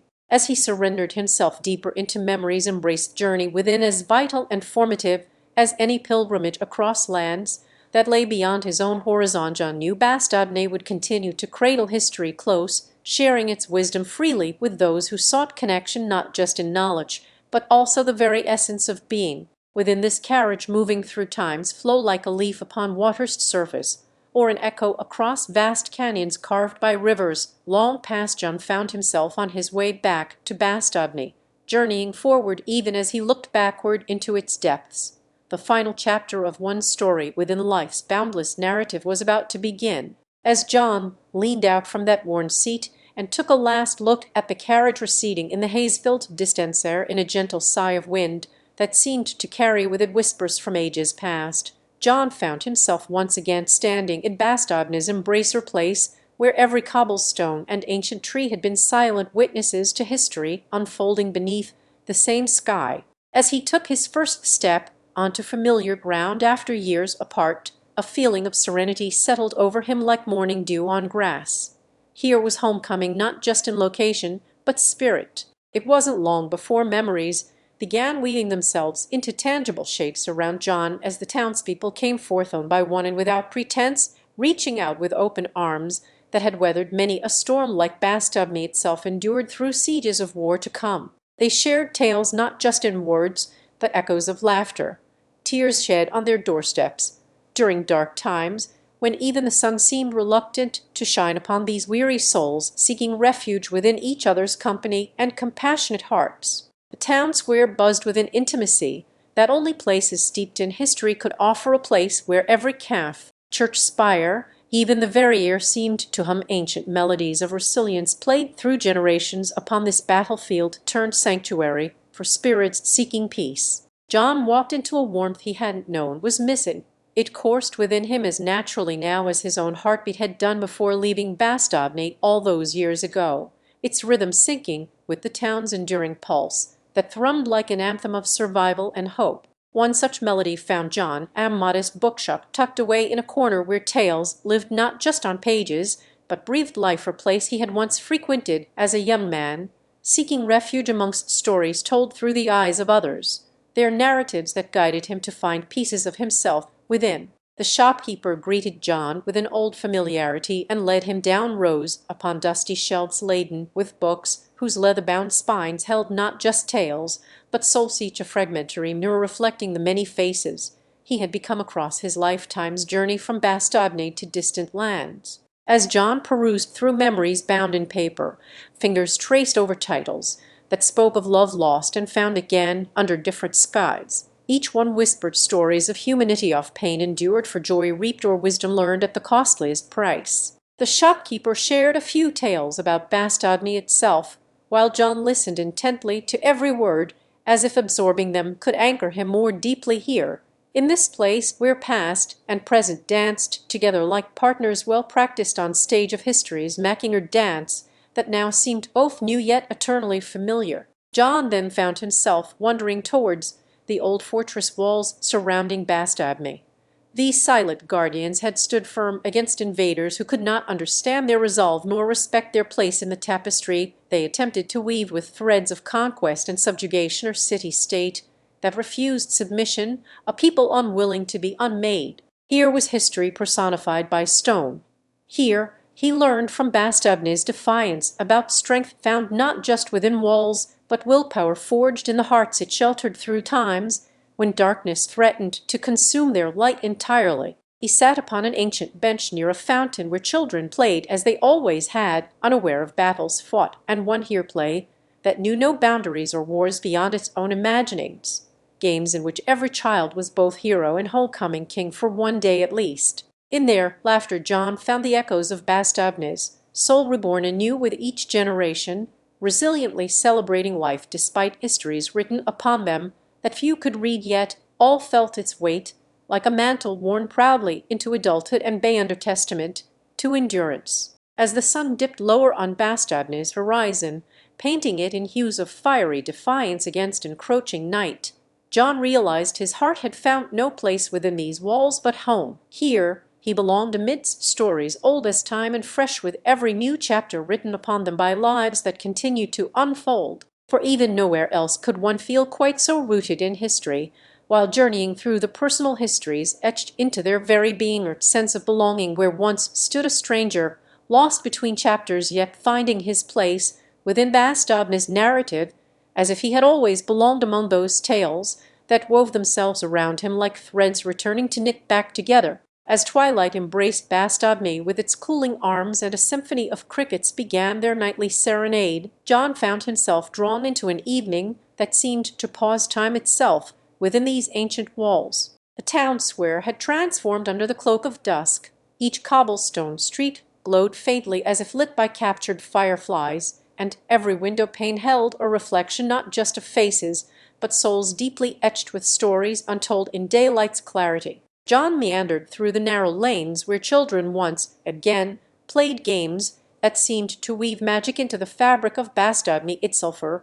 place devoid of borders or warfare, save for those imaginary ones drawn by innocent minds playing hero and king amongst their own kin. Their laughter was a chorus in harmony with his heartbeat as it echoed through time within these very alleys where history had been carved into the walls yet remained unread to most but felt palpably around John, heavy upon him like an heirloom brooch worn by generations before. One particular game caught his attention, a roundabout dance of tag and hide-and-seek that led him back through memories where a similar echo resonated within the chambers of his own heart when it was but young, seeking purpose in play as he had done years ago under different skies. Bastogne's soul seemed reborn around John just like before, a cycle eternal and unbroken.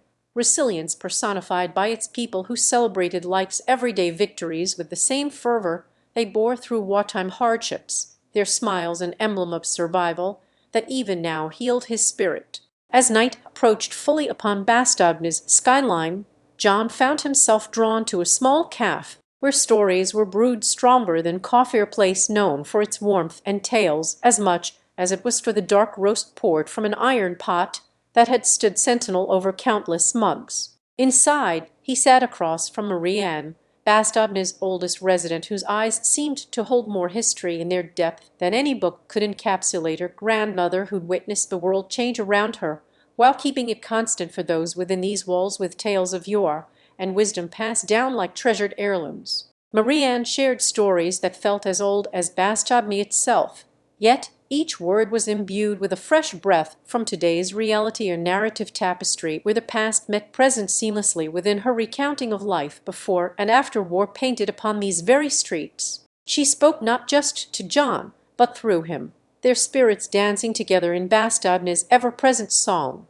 each word a note struck on strings that resonated with his own heartbeat, her connection forged across time by the threads of shared experience within this historic town's embrace. As Marie-Anne narrated tales from her youth to when she became bastion and witness in Bastogne during its darkest hours, John discovered echoes not just of himself, but those who had come before, a lineage that he too would someday join as they whispered through the generations. His own story was now part of this intricate weave, a chapter added to an ongoing legacy where each Bastognese carried their experiences like badges, proudly displayed and worn not for recognition, but in silent homage to all who had lived here before them, at testament that even amidst the echoes of battlefields long past, night deepened its claim upon the land as stars blinked awake above Bastogne's rooflines like guardians over memories and hopes alike, their twinkle a lullaby to soothe the tales into sleep within hearts, young and older, Celeste Zero Isle choir that sang in unison with crickets, whose chorus promised continuity beyond John's time here.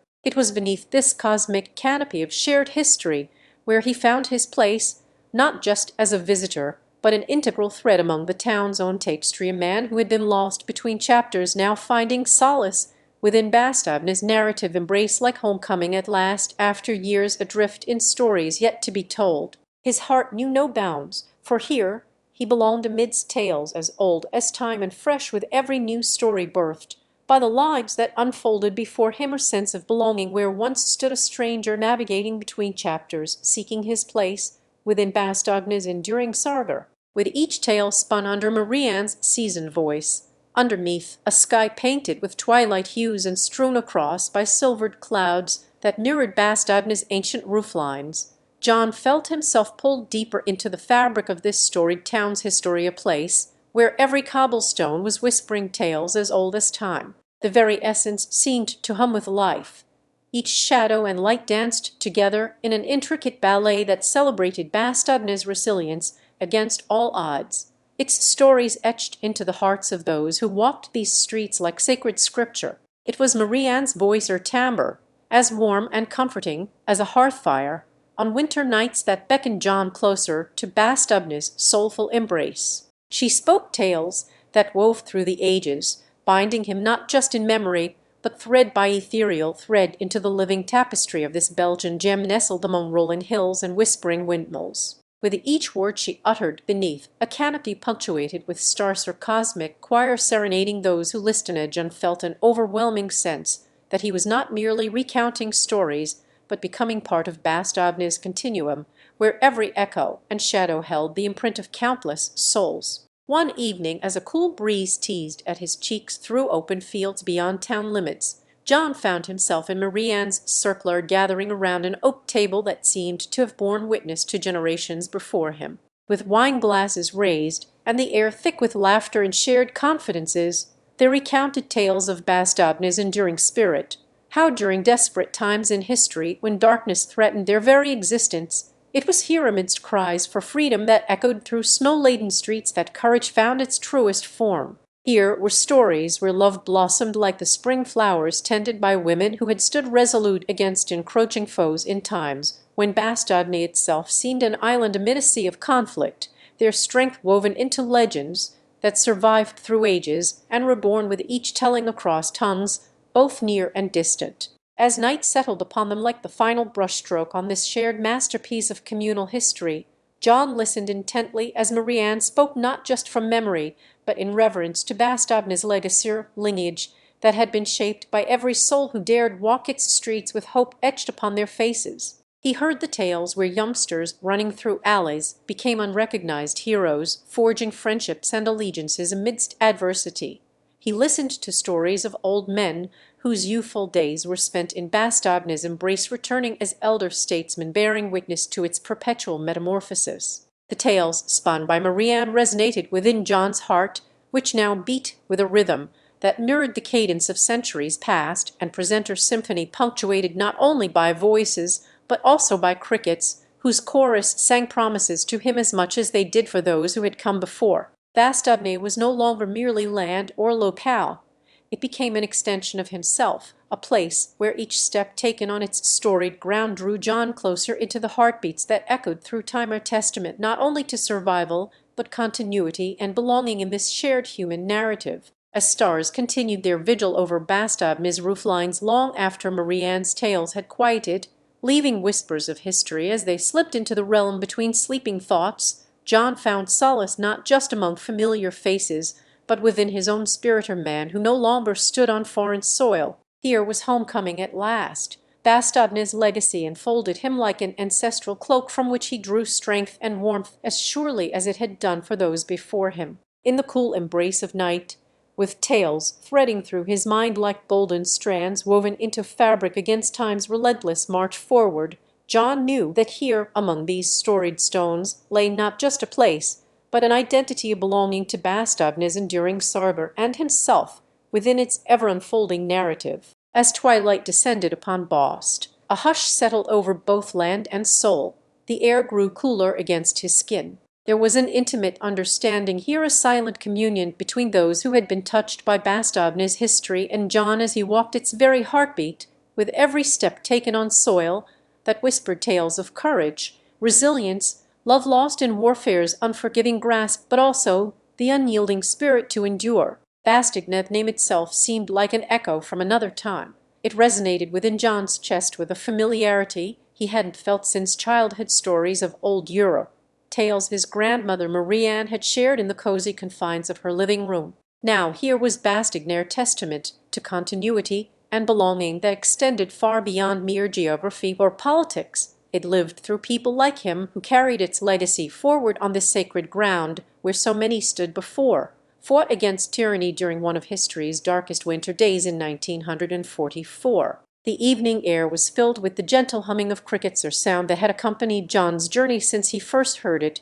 as a young boy beside his grandmother on their farm, where such sounds were markers of nightfall and stories shared around campfires under starry skies. Now in Bastogne they continued to sing the same chorus, an auditory thread connecting past and present promises made by those who had loved deeply here amidst the storms that raged across a battle-scarred Europe during war's harshest season. John's eyes found solace in the night sky, where stars shone like silent sentinels of Bastogne's enduring spirit, each one twinkling with tales not just told, but felt deep within his being as he wandered through cobblestone streets that seemed to pulse beneath his feet.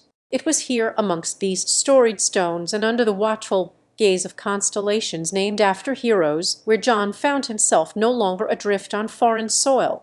For Bastogne had become a part of him as much as he belonged within its embracer, homecoming at last, that felt like an ancient heartbeat reconnecting with familiar pulse. Marie-Anne's tales might have quieted by nightfall, but their golden strands woven into the fabric against time's march forward remained ever present in John's thoughts as he walked through Bastogne's sombre streets, a man no longer standing on foreign soil under a sky that had once threatened to crumble beneath cannons and shellfire. Instead now, it was here amongst these storied stones where his spirit found its true home, the cool embrace of night wrapping around him as he felt himself enfolded by Bastogne's legacy like an ancestral cloak or source from which strength flowed into veins that remembered blood shed on this very ground. In a small park, John paused and sat upon a bench overlooking the town square below.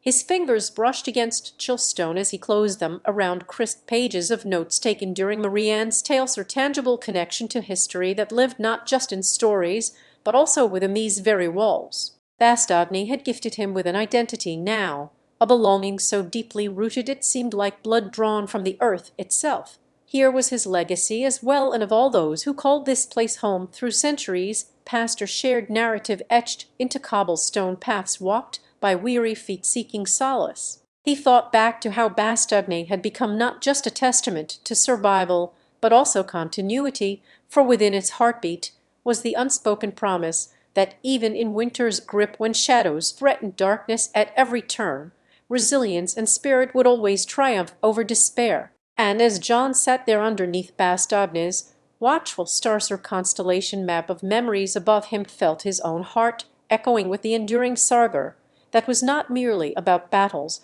won or lost, but rather a tale woven from humanity's unwavering hope and an undying bond to place. Within Bastogne, John found stories etched into every facet of existence. Each stone held its own history, as did the crooked beams above him where chandeliers once danced with candlelight in homes that now stood silent witnesses to time's relentless march forward. Here was a place John gently closed his eyes and leaned back against the chill of a worn-out armchair in Bastogne's oldest tavern, feeling as though he was being enveloped by history itself, her comforting embrace that promised tales both heartwarming and profound. The air inside had taken on an ethereal quality.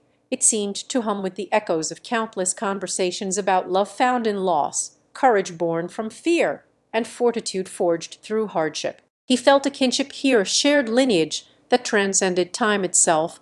Within these hallowed walls he had grown so fondly familiar with as both visitor and now connoisseur of Bastogne's legacy. The tavern was just about to close, the last light lingering on in his mind's eye like a fading star before dawn swallowed its glow whole. John realized that this very establishment had been more than walls bearing witness. It served as an unspoken altar for Bastogne's spirit, or place where life continued despite times when even hope seemed scarce and the warmth of human touch was a rare commodity. He recalled tales from patrons who'd grown weary feet seeking shelter in its embrace during wartime rains that turned streets into rivers as swiftly as they could turn to mud or time, when Bastogne stood resolute against encroaching shadows, not just of the world, but within each soul searching for light. The tavern had been a beacon then.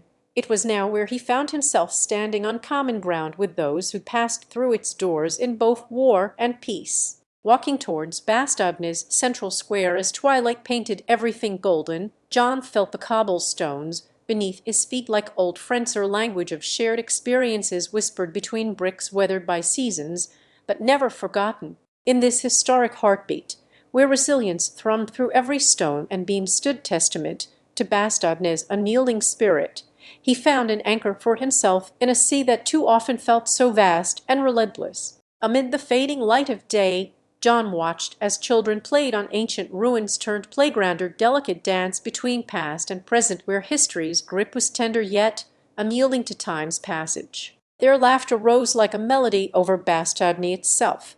It spoke tales not just of joy, but also reverence for what had been saved from the jaws of oblivion, standing as proud monuments amidst modernity, where history and present melded seamlessly into one another's fabric of testament to resilience. As nightfall approached, John ventured towards Bastogne's old town hall, its facade a steadfast guardian of memories. He paused in the square beneath it as if drawn by an invisible thread linking him with those who had once sought answers and solace within these Walser lineage stretching back through time. The air here was thick with stories waiting to be told again under new breaths, tales where survival wasn't merely about enduring but thriving amidst adversity.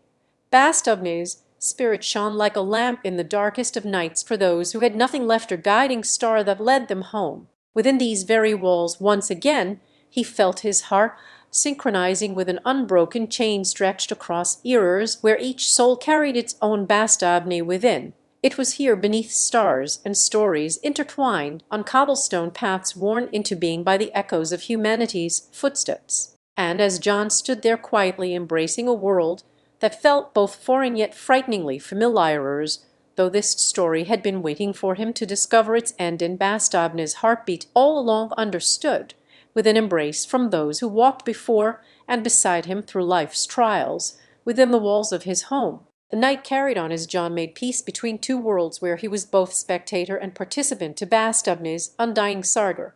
It wasn't just about battles that ended or commenced, but a continuum, a narrative composed not only by victors, vanquished alike. In the hushed whispers of nightfall's breath against his cheek as he lay down on grassy ground under Bastogne's watchful gaze in solitude, it was here that John felt himself part and parcel to an unwritten epilogue or living chapter where hope never dimmed, even when the winter's grip threatened darkness. Within these moments of tranquil surrender beneath a constellation map tracing as John lay beneath Bastogne's ancient gaze on a grassy expanse that had seen more sunsets than most men, he felt an inexplicable connection to this place or cradle of human endurance and spirit where his own heartbeat seemed entwined with the rhythm of countless others. The night air carried whispers from eras gone by as it danced through leaves that had witnessed centuries unfold.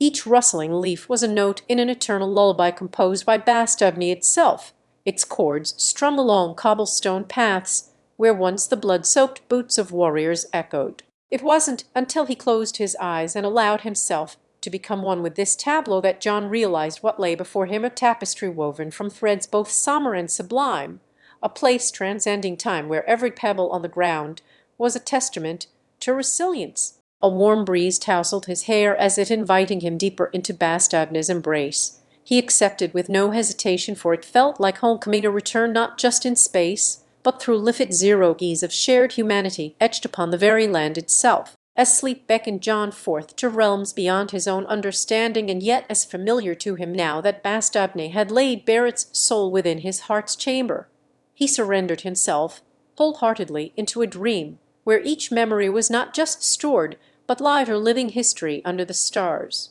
Here, in this sacred space between sleeping worlds, John became an observer of battles fought and loves lost against backdrops that time could never erode nor forget. In his slumberous journey through Bastogne's enduring spirit, he traversed stories, untold or spectre amidst echoes, where every whisper was a word in the book of existence written upon cobblestones and hearts alike.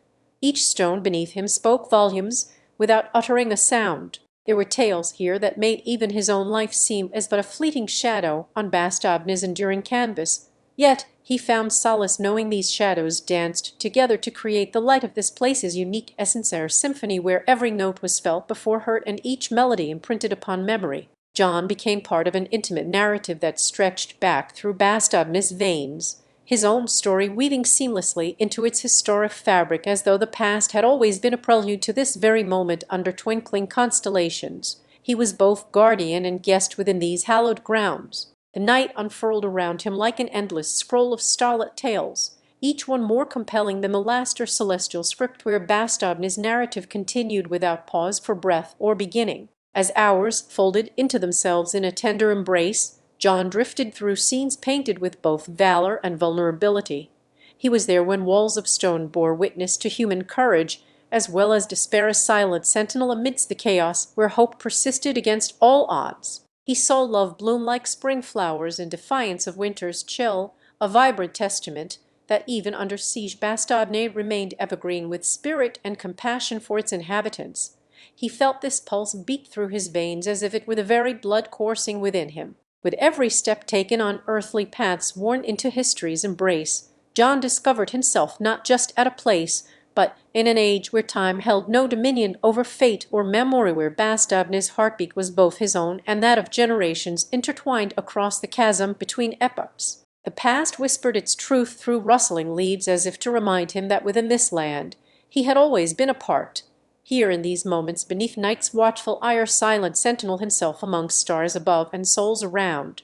And when at last the first light of dawn began teasing Bastogne with its gentle fingers across horizons once more hidden by darkness veil, John stirred from his resting place upon sacred soil that had borne witness to humanity's enduring dance between hope and sorrow, or journey through time where he found himself not just a visitor, but an inheritor of Bastogne's unspoken legacy. With the rising sun painting new strokes onto old masterpieces, John rose from his reverie with eyes awakened by history's heartbeat echoing in eternity, a man forever changed yet bound to return as surely as day follows night upon this earthly stage. Of as John's eyelids fluttered open beneath a sky where clouds swirled in gentle patterns like thoughts unburdening themselves, he felt an awakening more profound than any restless nightmares could offer, a sense of continuity that had always pulsed just beyond the reach of consciousness. The cool air whispered through his lashes, as if carrying fragments of bygone times, and voices, long silent, now resurfaced in an unspoken invitation to explore Bastogne's timeless heartbeat further,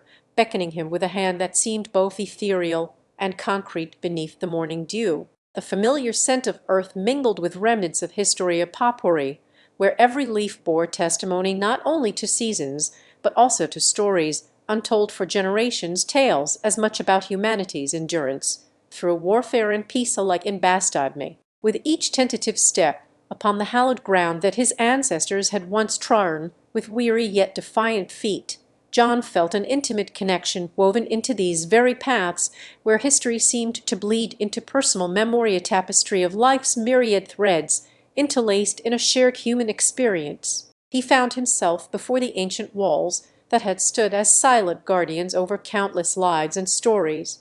Their weathered stones held more than just architecture, but echoes of conversations once vibrant with laughter or laden heavy with words unsaid, a place where time was not a line drawn in sand by relentless waves nor measured out tick-tocking seconds on the face of an indifferent clock. Here it flowed like water through fingers cupped to catch raindrops, free and wild yet purposeful enough to sculpt landscapes into forms both beautifully familiar and comfortingly alien, a realm where yesterday became today's lessons, learned under starlight now long past, but still shining in the eyes of those who looked back across centuries. In Bastogne's heartbeat, John sensed a rhythm that was ancient yet ever recent.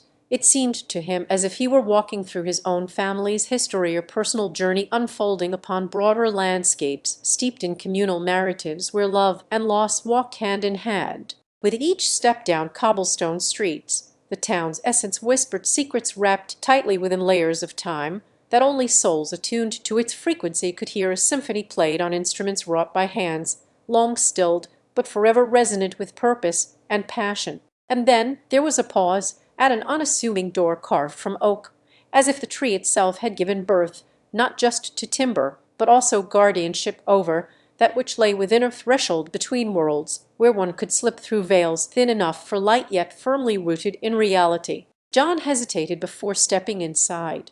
A gentle hand seemed poised on its own, waiting with the patience of decades and centuries as it beckoned him forward into realms unseen, the deeply felt call that spoke not only to his curiosity about Bastogne's history, but also to something more profound within himself. Within these walls, where shadows danced on ancient frescoes depicting scenes of joy and sorrow, John encountered a figure draped in the echoes of times past, a woman whose eyes held stories that transcended her years, as though she were but one soul among many who had sought solace here. She shared with him tales woven from threads both painful and sweet. Each word was like an artery pulsing life into Bastogne's heart, carrying the weight of experiences imprinted upon these very stones that now cradled his every footstep or history, where bloodlines converged in a mosaic masterpiece colored by struggle for freedom yet also resilience and hope.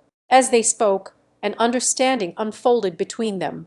Bastogne's spirit seemed to imbue John with its own essence, as if he had always been one of the land's children or partaker in a legacy that transcended his personal journey but demanded it just the same for continuation. For here was where history embraced memory, and memories gave birth to living breath within Bastogne's soul. This place offered not an endless loop from which he might never escape nor fully understand, yet anchored him as surely as roots hold fast against storms or connection that extended beyond himself into the very fabric of time. With a heart now heavy with knowledge and lightened by understanding, John felt his departure inevitable despite Bastogne's pleas to remain. John closed his eyes for a moment and took in Bastogne's essence as he sat atop its ancient walls, feeling an unfamiliar tranquillity envelop him like mist upon morning fields. The sun dipped below distant ridges of Ardennes, casting amber hues across the cobbled pathways where history had danced to the tunes of countless generations. Or dance he was now a part of in soul and spirit as much as Bastogne's soil held its own stories. As twilight whispered promises into the crisp air, John thought back to their last encounter at this very spot where once fierce battles raged for freedom's cause, a place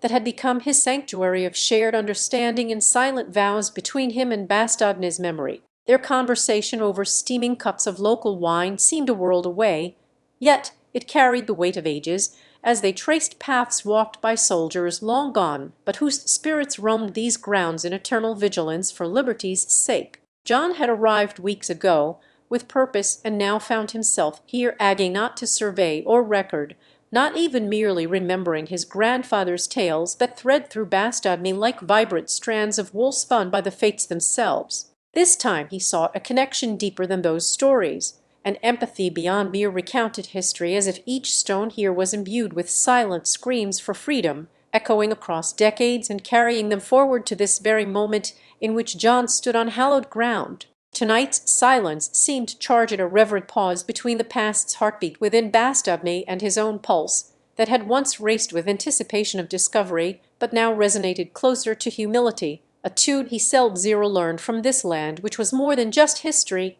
It was alive. As stars began their watch over them like ancient guardians, John felt the very essence of Bastogne's past of sacrifice and survival weave into him, as if his bloodline were entwined with every soldier's spirit that had once called this place home. Amidst whispers carried on wind currents, through open windowsills in ancient buildings, John recognized a sense of continuity.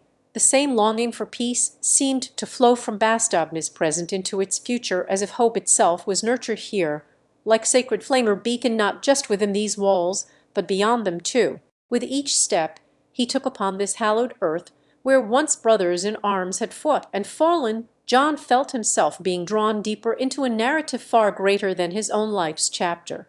It became clear that Bastogne's story was an open book with countless pages, yet to be written by those who dared share their stories here. The night air held the promise of revelation as he spoke aloud, not words, but heartfelt whispers into the breeze of silent supplication for understanding and peace that seemed almost palpable in its intensity against Bastogne's time-worn stones. He shared his own family's tales intertwined with Bastogne's history, stories of loss, love, sacrifice, resilience echoed by a town which had risen from the ashes like phoenixes born anew to remember and honor its past even amidst modernity's relentless march. Here in this sacred space, where time seemed suspended upon the wings of memories that clung with fervent grip, John felt a shared bond forged not through blood but by reverence and ancestral tie invisible yet as solid as diamond roots burrowing into soil's heart. This land had been bastion and battlefield. Bastogne was both witness to history's darkest hours and custodian of stories that were testament to human endurance against the tides of conflict, a sacred trust carried on through whispered legacies passed from one soul to another across generations. Expanse. As he sat ensconced within Bastogne's embrace this night, cradled in history, as much by his hands upon its worn stones, and a heartbeat felt pulsating beneath him, John was no longer just a visitor steeped in the past, but an intrinsic part of it all. Memories swirled around like autumn leaves caught in eddies that flowed backward through time, touching both his present with echoes of Bastogne's enduring spirit and whispering promises for tomorrow's heartbeats to come a continuum where the past was not just remembered, but lived. He understood now why he had felt compelled to return here. It wasn't merely a place on the moon climbed higher in her nocturnal arc as John settled deeper into his thoughts. Bastogne's ancient stones were now companions, rather than mere objects of curiosity or silent testimony to days when time stood still, even if just for a moment. The night air carried the resonance of bygone ears and whispered secrets that only those who listened closely could discern amidst their dreams, beneath starlight's gentle, watchful eye. One particular tale had always haunted John, or story he heard from his great-grandfather, one whose voice still echoed in the back of his mind like a softly played melody that refused to end even as its source faded into silence years ago. It spoke not just of war, but also of love and loss.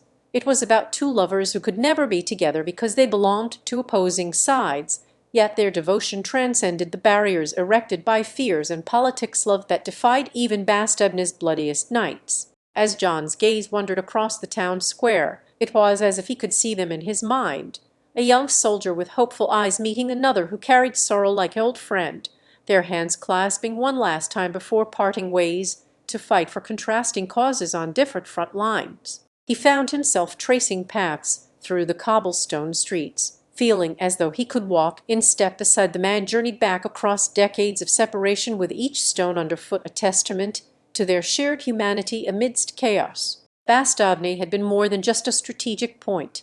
It was where they etched memories into the heartbeats that pulsed through its streets, immortalizing moments frozen in time within these very walls of history, and stone with their story as much a part of this place's lore as any other. In Bastogne's embrace had been born an unspoken promise between the two lovers, one that even their separation could not sever, for love is something far greater than life itself can contain or destroy. It was in these moments, underneath layers of history and dust, where John felt closest to understanding his own place within this tapestry, that he too had become part of Bastogne's eternal narrative as surely as the lovers' tale echoed off its ancient facades each night when their memory resurfaced. John closed his eyes, allowing himself a sigh that seemed to carry both relief and gratitude for this unexpected journey through time, or pilgrimage of heartstring ties stretching back into Bastogne's past, but also reaching forward towards its future, as he felt the spirit of all who had lived here merge with his own. In these quiet town squares, where shadows danced to unseen music and history breathed life anew in whispers between rustling leaves and creaking doors, here was a place that understood him better than any living soul ever could. The night deepened its hue as John allowed himself one last walk through the old streets before retreating into his lodgings. Solitude. He had been invited to Bastogne not just for sightseeing, but rather an unconscious calling or beckoning from beyond even time itself, that resonated in a way only true home could. It was here, amidst this reverence of bygone days and echoes of love lost yet never forgotten, where John finally understood the weightlessness he had felt upon his return, as if Bastogne herself cradled him between her arms, her guardian to histories, both lived and dreamt into being with each generation that ever called it home. as dawn's first light threatened on the horizon's edge like a new day daring to unfold its colors over Bastogne without permission, John whispered promises of returning not just for this town, but also as an eternal guest amidst stories and souls intertwined by threads beyond mere threadbare memories. He would carry these whispers back into the world with him. They were now a part of his own story to share wherever he roamed, reminding all who heard them that even in places touched most deeply by time's relentless march there remains an immutable connection between past and future heartbeats. And so as Bastogne held her breath beneath the awakening sky, she waited patiently for John's next return, a place where history was not just observed but lived with every pulsating beat of its eternal spirit that flowed like rivers through stone, an indelible part of his own narrative to be told and retold as long there were hearts yearning to feel the embrace of Bastogne's timeless tales. The morning sun rose slowly, bringing John paused at the central square where children played around a fountain, their laughter painting streaks of light against his somber mood, a reminder that even in solemn histories there were moments to cherish without end. He watched as parents took turns on swings and slides beside them.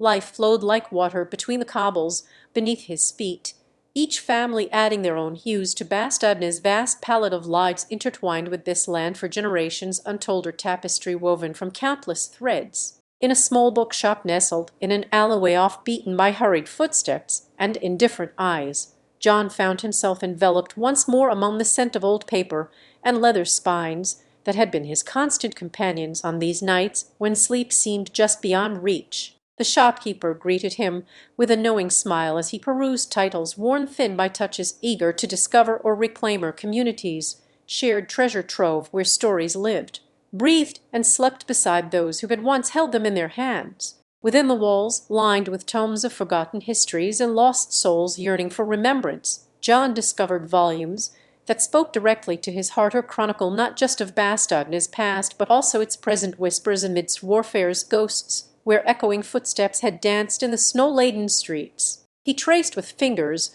weathered by time and tales, through pages yellowed like autumn leaves, absorbing stories that were no longer his alone, to carry an inheritance of voices as precious as heirlooms passed down from ancestors whose spirits continued whispering within these hallowed chronicles. As the day's light began its slow climb toward a zenith not yet realized, and John's eyes grew heavy with dreams waiting patiently in his mind, each word absorbed seemed to weave itself into the very essence of who he was, shaping him as surely as Bastogne had been shaped by those before. A silent promise hung between them, a pact sealed not just on paper or spoken vows, but through shared breaths and heartbeats that matched in rhythm with every tale told, forging an unbroken chain where his story could flow into the next as easily as water finds its way to sea, a perpetual guest among Bastogne's living history. And when he finally found solace against a bench underneath blooming cherry trees that seemed unaffected by time's heavy hand,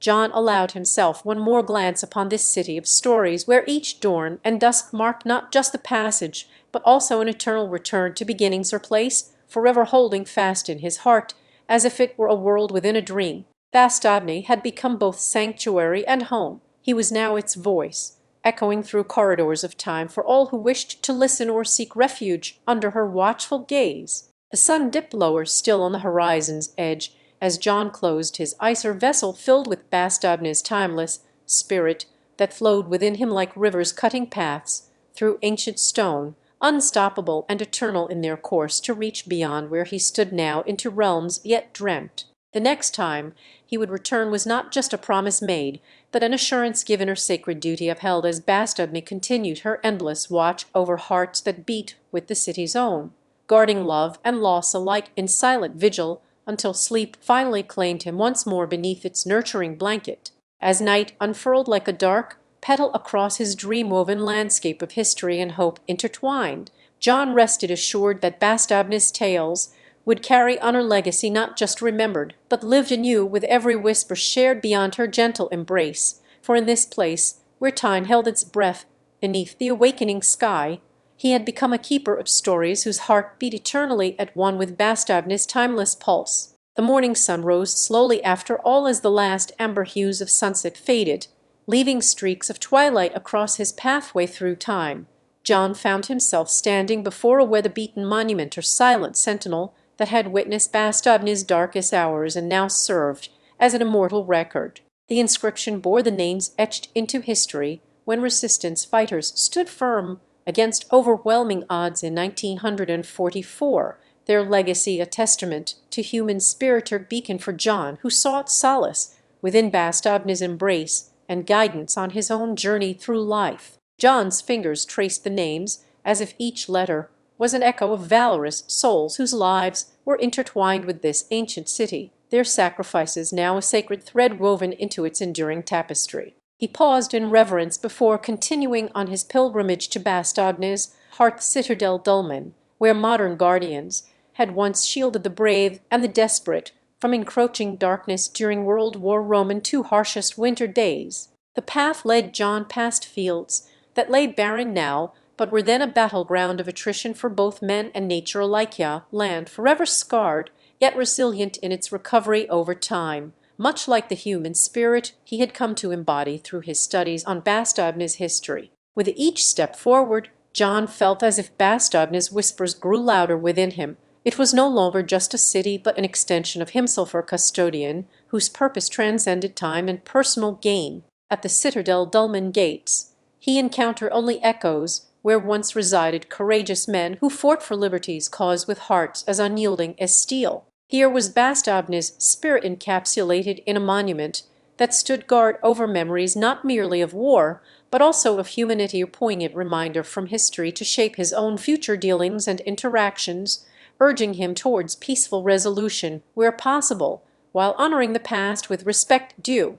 As night began its slow descent upon Bastogne's timeless landscapes, John found himself at a secluded clearing just beyond Dulmen's reach, a place untouched by modernity and steeped in silence that spoke more profoundly than words ever could under the cloak of darkness. The stars above mirrored those who had once gazed down upon Bastogne, their light reaching out across time to touch a soul-seeking connection with history's essence, their sacred communion between past guardians and present sentinel that transcended temporal boundaries. The air here held the chill of countless winter nights when hope seemed like folly's last whisper before surrendering its flame against relentless frost. Yet it was also a place where love blossomed amidst adversity, a testament to human connection that endured Bastogne's tempestuous history. John knelt upon the earth beneath his feet and felt an inexplicable warmth swell within him as he closed his eyes. This sacred space had chosen him, a guardian of tales where love was etched into every stone of bastion against time's erosive tide that threatened to claim Bastogne's legacy with indifference. Above the clearing lay an ancient oak tree whose sprawling branches offered shelter and shade through centuries-old leaves, a living chronicle of ages past, standing witness over John as he sat enveloped in its comforter, silent confidant to his contemplation on Bastogne's enduring watch. The night air carried with it the scent of rain soon to come, droplets that would cleanse and nourish, promising rebirth for a city whose memories were as deep-rooted in resilience as its soil was rich beneath his feet, a reminder from nature itself of Bastogne's cyclical journey through history's ebb and flow. As the night wore on, John shared whispered tales with the oak that had heard